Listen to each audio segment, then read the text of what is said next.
Hi guys, this is Chris Summer. I'm the lead mentor for the Techno Crankers, team 97735X out of North Carolina.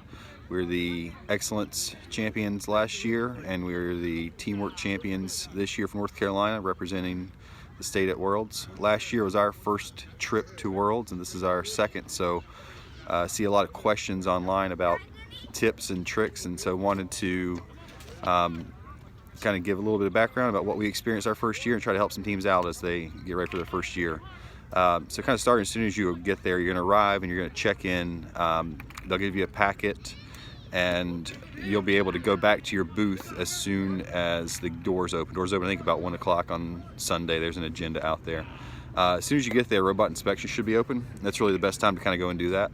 So as soon as you get there, the kids are really supposed to handle the robots from that point forward. So the boys or the kids go out and take the robot, they take it through inspection. Adults are not allowed in the inspection line, not allowed to handle the robot during inspection. They're kind of a good safe distance away, so there's no assistance at that. A little bit about your booth. So your booth, last year they were lined up in sequential order by age. So the elementary booths were all numbered from 1 through 99999 to the end in order, and so the divisions were all mixed in together in the same arena. Looking at the FAQ this year, that might have changed, but they're still going to be in sequential order. So if you know you're paired with Team 93, you can go to the first part of that pit area and find Team 93.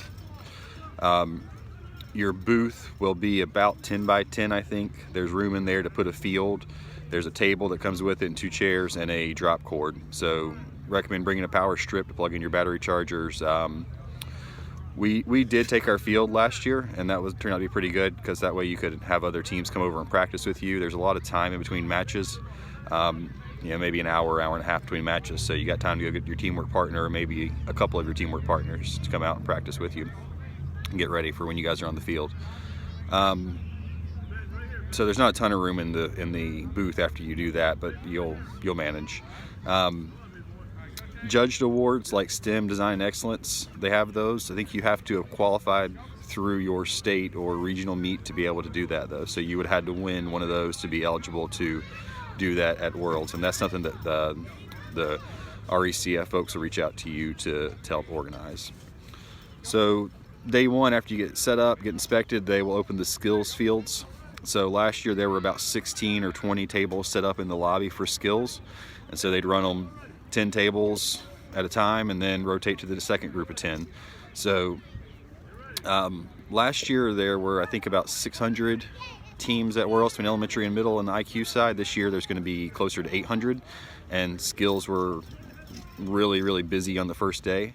I don't know if they're going to redo the way they kind of do that or not, but the first day you got to wait in line. They do skills every day, so you can wait a day or two to do them, or you don't really have to do skills if you don't want to. Kind of up to you what you do there. Back into the main lobby, or the main arena area, there's a practice area in there where there's about 20 tables or so, and again, kids only. It's roped off so that the kids are the only ones that can get in there and be in the skills area. No adults allowed.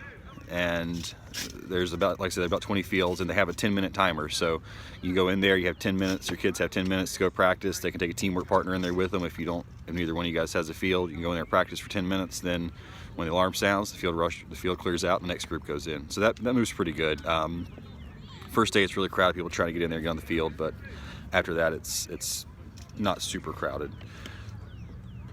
So as far as layout, don't know if they're going to change it this year. It sounds like maybe they have a little bit. But just get ready to walk. Last year we walked about 8 miles a day, walking through the arena from one area to the other.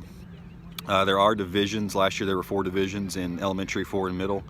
So in your division, looks like this year you'll have about 100 teams if they have the same number of divisions. You'll run, they said 8 to 10 matches. Last year we ran 10 matches. So whenever you get that number of matches, you end up dropping your lowest 2 match scores.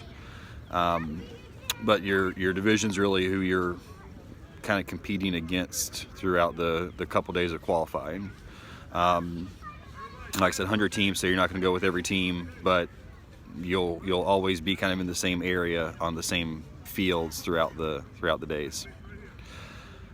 One other tip, kind of, so as you can imagine, we'll put some pictures in this video too, but the arena is really large to walk that much a day.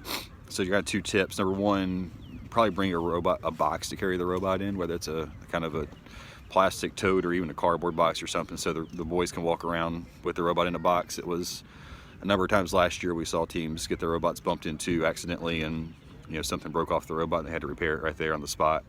Another thing is we had our boys bring walkie-talkies, and they were really good, so that way they could go off and there's a bunch of different areas for them to go play with stuff at and build stuff and look at stuff. And so we could send a group of them with walkie-talkies and leave one back at the pit so we could reach out to them and say, hey, come on back, we need to practice, or it's time to go, or whatever it is. So walkie-talkies are definitely a good recommendation. Also, I think it's first or second day, there's an opening ceremony. So for that, the team gets to send one person down to go walk across the stage and kind of come out as part of the opening ceremony. So last year we had our person who went walk out there with all the other teams from North Carolina. They carried the flag and walked across the stage, and I don't remember how we ended up getting back connected with them, but they kind of congregate at the back of the arena of Freedom Hall there. So they probably just wait there until you come down and get them. But make sure you think ahead of time of who's going to do that task. Practice with your partner. Make sure to get plenty of practice in. So I'll put another video up kind of about the level of competition, but just make sure you get plenty of time to practice with your teamwork partner. There's plenty of time to do that. Again, you got I don't know, like 10 hours or something to matches, and you only have 10 matches, so you got about an hour in between. So divisions, we talked about divisions a little bit. 10 matches. So last year, after the divisions, there were the finals for the division. So the top 20 teams, I think, paired up and did division finals just like you did at states. Last year, the winner of each division went on to the overall finals, and the top 2 wild cards went on to the finals. So just because you finished second in your division doesn't mean you're necessarily out of it, but so those 6 teams for elementary and 6 teams for middle went out and competed on the floor at Freedom Hall to try to be the teamwork champion for the year. So pretty cool experience. Last year our team ended up being the wild card that got to go, and so boys are super excited, but I'll post a little bit about that in the second video too. We talk about the competition. So overall, it's just a lot of fun. It's really stressful. It's really tiring. It's a long 3 days, but you kind of get to the end, you look back on it and think it was a really cool experience. I mean, you get to meet a lot of people. You get to, your kids get to go with people from China or Hong Kong or wherever, and it's something they may not get to experience, ever again. So pretty cool kind of to have the Olympics of robotics here in the U.S. and have all the teams come over. We got a link here to our website, a link to our Facebook page. Feel free to comment and ask us any questions, and you can reach out. We'll be glad to answer them. Thanks. Good luck at Worlds.